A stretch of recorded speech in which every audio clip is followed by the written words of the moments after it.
Now we're going to pick up where we left off with the last video and look at how the social, political, and economic situations affected the creations of the Romantic poets, how it shaped their ideology, how it shaped their responses to the political circumstances, and most importantly, how it created the situation in which they saw themselves as political revolutionaries. How does this social context shape what we're studying in this class, which is literature? And how does that affect what we think of as Romanticism and Romantic poetry or Romantic literature in general? Well, of course, any literature is always produced out of a particular socio-historical context. And this context is essential to understand when we understand how Romantic poets fit in. So the first thing we want to look at is why this is called the quote-unquote Romantic period. For many people outside of scholarly pursuit of literature, when you think about Romantic poetry, they probably think about love poetry. Something we would think of maybe more associated with the courtly love traditions of the Renaissance. But there's another definition of Romantic that we use still today that applies here. And so if someone asks you, for instance, what you did last summer, and you tell them how brilliant it was and how wonderful and what a peaceful time you had, and they turn around and say, oh, you're just romanticizing it. Well, that's the concept of Romantic we're dealing here. It has to do with idealizing, with seeing things in terms of ideals, as opposed to what we would think of perhaps as realism, which is seeing things in terms of sort of the gritty reality. So the Romantic period is characterized by this desire to idealize, to see the world in this ideal circumstance. So how do they respond to this notion of this revolutionary fervor and this atmosphere of revolution? Well, they're very much deeply embedded into this revolutionary fervor. In fact, they see this on the one hand as a tremendous amount of social turmoil, but they also see it as promising tremendous social change. There's sort of a millennialism going on here. The idea that this disruption and turmoil is the passing through point, which will touch off the 1,000 years of peace and harmony, the millennium. And they're trying to do their best to foster this sense of rebirth. And in fact, in terms of, Blake and Wordsworth and Coleridge, they see this as very much a democratic movement, and they see their relationship to this as they're part of this revolution.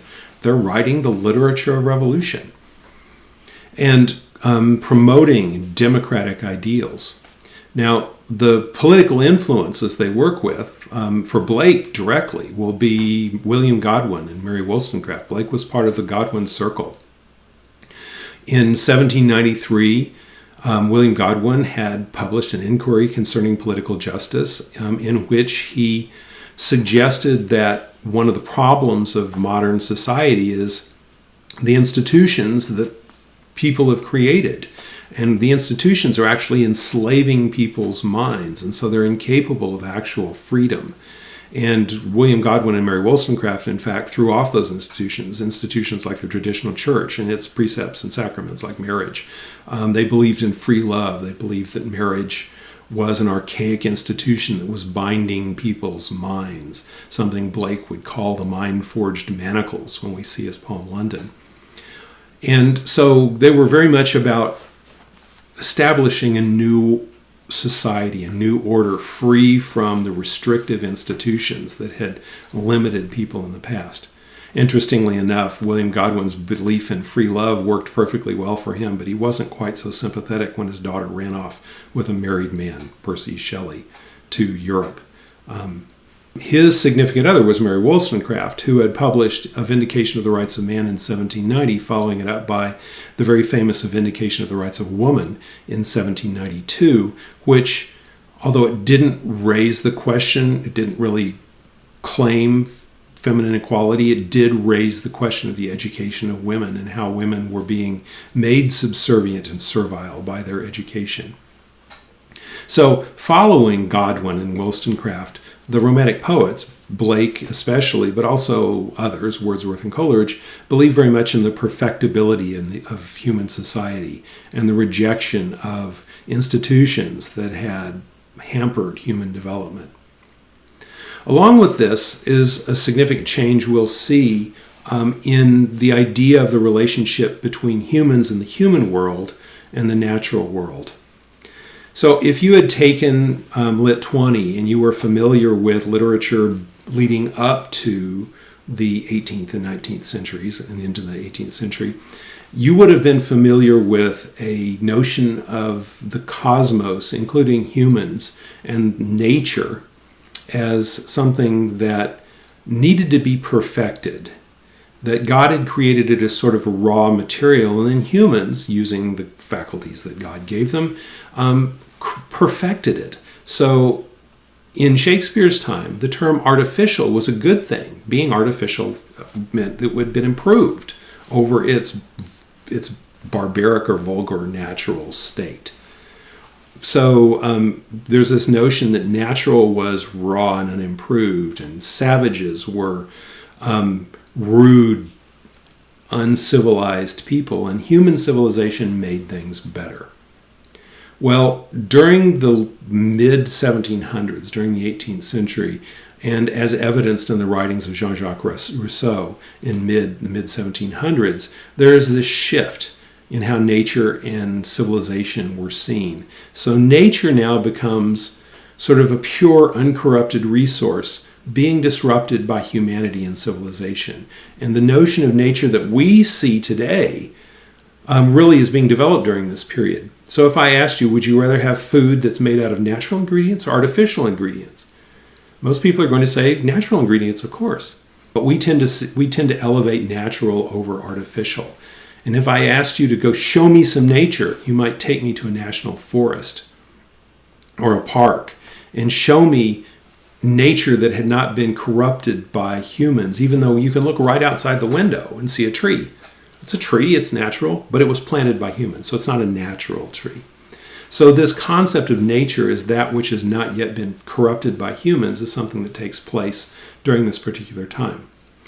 Going along with this is the idea of the natural man. For John Locke, 100 years before, a natural man was a savage who took what he could by force, as opposed to a civilized person who followed the precepts of government and respected the rights of others.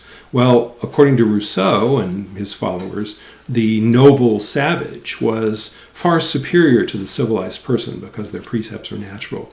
Along with this, we'll see the elevation of the child, what Wordsworth would call in his Immortality Ode, "Thou best philosopher, seer blessed," who comes into the world pure and uncontaminated, a baby, so innocent and pure, and then grows up into one of the savage, gross people that we run around and see every day. This notion of children as pure would be something that would be entirely alien to people 100 years before, because children are little savages.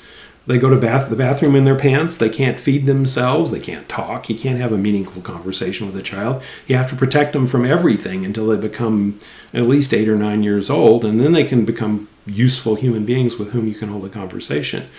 That's how they would be seen before the Romantics, but of course now they become children that need to be cared for. And of course this is an outgrowth of the Industrial Revolution. One of the things that's happening, of course, is that in an agrarian society, as I mentioned before, children can work. They need to be taught to work, but they can work. But in an industrial society, children can't work in factories. They don't have the mental acuity, they don't have the reactions, they don't have the strength to do factory work. And so you have to protect them until they're almost adults, until they're the age of majority, 18, at which point they can go to work, or at least in their late teens, they can go to work. And so this notion of the nuclear family, who can move from place to place according to the needs of industrial society, because you need to have workers who can move where they're needed, and children who they protect, is an important notion. So the elevation of the child is this pure, uncorrupted individual that needs to be protected from social corruption, comes up at this time. What are the effects of this shifting ideology on literature specifically? Well, it affects the Romantic notion of literature in very significant ways. And the first thing that changes is the notion of the poet. The poet had been, during the previous time, during the Augustan age, during the neoclassical period, the notion had been a supreme mimic, someone who could copy nature's precepts. What Alexander Pope would say, what oft was thought but ne'er so well expressed. Their ability was to copy perfectly. One of the new notions of the poet that goes along with this change is the notion of the poet as bard or as prophet. What William Blake calls in his introductions to the Songs of Experience, hear the voice of the bard who present, past, and future sees, whose ears have heard the holy word that walked among the ancient trees. The notion is the poet is somehow a spiritual being who perceives a reality higher than the mundane plane and is able to bring that to the rest of us. Along with this is the idea of the poet as iconoclast. The poet is someone who breaks conventions, or even as Percy Shelley says in his defense of poetry, someone who creates the new order of rules, who doesn't follow the conventional morality but actually responds to a higher morality. The poet is not seen as someone who is necessarily, as they had been seen in a few thousand years before this, as the best of men, but they're creating their own morality outside of conventional morality. Then, of course, going along with the poet as bard or prophet is the poet as creator. He's no longer an imitator of external reality. He is now someone who is responsible for perceiving a higher reality and bringing it to us. What Shelley calls the eternal, the infinite, and the one in his defense of poetry. Then also along with that is the shift to the poet who himself becomes a poetic object. The poet now becomes the poetry's own focus. This isn't entirely unprecedented. In the 18th century, Edward Young writes an extended, long poem called Night Thoughts, in which it's meditations at night, sort of upon his own depressed state of mind. But now the poet is explicitly represented in the poem in a way that would have been seen as morbidly self-involved for the 18th century. The poets in the 18th century, in Alexander Pope's time, the poet is supposed to look out to grand ideas, to external society. He's supposed to criticize humanity and civilization. He's not supposed to worry about his own little problems. Who cares about his own little problems? But now the poet's perception of the world, for a reason that we'll be talking about in detail later, becomes essential. And so it's perfectly acceptable for William Wordsworth to write a 12-volume poem called The Prelude, focusing on the growth of the poetic mind, by which he means his own. So he writes 12 volumes about how he became a poet, a 12-volume poem, which admittedly has wonderful passages in it. But this is kind of a relatively new concept, is the idea that the poet now becomes the focus of the poet's own poetry. Along with this shift is the shift of poetry itself, the concept of what poetry is. Part of this shift is this notion of what is poetry versus what is a poem. So if I asked you to go find me poetry, go out and find me some poetry, you would probably go online and you'd look for poems, and you'd present me a poem and say, this is poetry. Well, the Romantic poet wouldn't see it that way. Poetry isn't necessarily in the poem. Well, it is in the poem, but the poem is not in itself the same thing as poetry. Poetry isn't just that thing that appears in a poem. In fact, for the Romantic poet is the inspiration, the moment of that aha, where the poet becomes suddenly aware of this insight and inspiration. And then the job of the poet is to get as much of that insight and inspiration into the poem. As Coleridge said in the Biographia Literaria, a poem of any length cannot be and should not be all poetry. And so that brings up the question, what is that thing that is not poetry that's in a poem? But also, what is that thing that is poetry that's in a poem? And for the poet, that is that moment of inspiration, that aha moment, the moment where he walks through the Alps and looks up through the Chamonix Valley at Mont Blanc and suddenly is overcome by inspiration and just overwhelmed by it. And then tries to capture this feeling in the poem before it fades away, as Percy Shelley calls it, the fading coal, the moment of inspiration, trying to get it down to the poem before it burns out. And for this reason, The Romantic poetry is called expressive poetry, and it's expressive theory of poetry as opposed to the mimetic ideal that had preceded it. The mimetic ideal, mimesis is the basic word that gives us imitation, meant that the goal of the poem, the goal of the poet, is to copy external nature. Alexander Pope's ideal of reflecting external nature. In his book, The Mirror and the Lamp, M.H. Abrams, who is, before he passed away, was famous as the founding editor of the Norton Anthology of British Literature, which will be the bane of your existence for the next 16 weeks, wrote a book called The Mirror and the Lamp. And in this book, The Mirror and the Lamp, he talks about the shift in ideology surrounding poetry. And he argues that the dominant terminology describing art in the 18th century was the mirror, a mirror held up to nature. So the goal of the poet was to hold up a mirror. And what does a mirror do? A mirror reflects the reality around it, what had already been created by God. The poet doesn't create anything, he just reflects what's already been created. Abrams argues, however, that in the Romantic period and into the 19th century, the dominant metaphor adopted by theorists of poetry was the lamp. And the difference between a mirror is a mirror reflects what already exists, but a lamp illuminates what's around it, and illuminates it as it surrounds the light. So you think of someone walking through the forest holding a lantern. Think of a 19th century lantern, which would be an oil lantern or a candle, walking through a forest, and they'd see everything they saw would be illuminated by the light that radiated from them. It would be in a circle surrounding them, and it would change as they walked by it. So the poet becomes the light of this lamp that casts its light out onto external nature and then represents what it sees illuminated by the light that he himself emanates.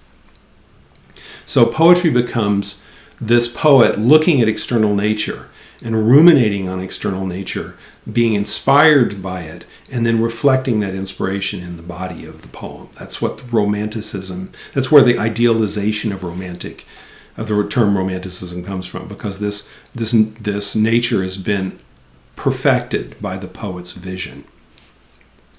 Okay, so what then is the poem?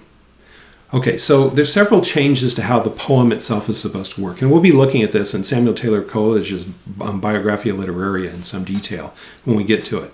But just the basic precepts are that in romantic poem, the speaker of the poem becomes the poet rather than some conventionalized speaker as it had been in Elizabethan times, or for Shakespeare's poetry or Sir Philip Sidney's poetry, we're not supposed to read the speaker of Astrophil and Stella as Sir Philip Sidney, but as Astrophil, this conventionalized lover of the Petrarchan sonnet form.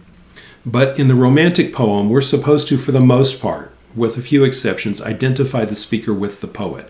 With Wordsworth's poetry, Wordsworth is the speaker, and he's talking about his own experiences. We're not supposed to separate those two.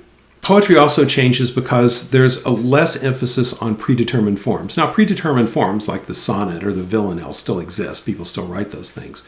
But poetry now is taking on what Coleridge will call an organic form, which is that the form of the poem becomes determined by the needs of the poem itself.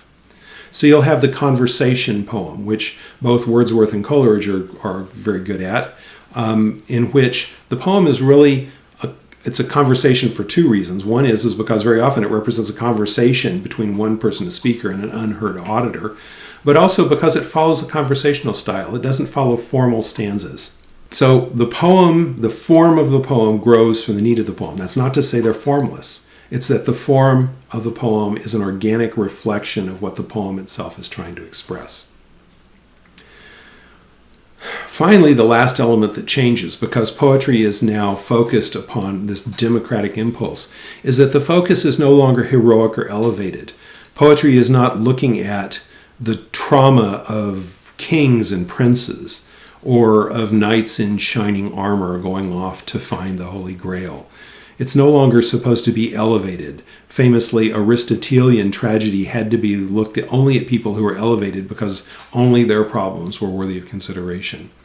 Romantic poetry focuses upon, more often than not, the ordinary and commonplace, on natural scenes, on common people, on ordinary events. And so you'll have Wordsworth write a poem like Michael, which focuses upon the problem of Michael, the shepherd whose son has gone away to the city, gotten mixed up in a bad crowd and dies of disease. And Michael has no one to pass along his shepherd skills to.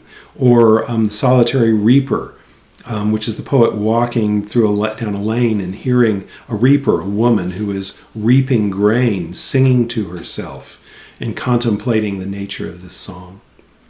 So and Wordsworth has a poem called The Idiot Boy, in what we would now see as impolite or politically incorrect language, referring to someone who is mentally challenged, but seeing that person as someone worthy of poetic interest.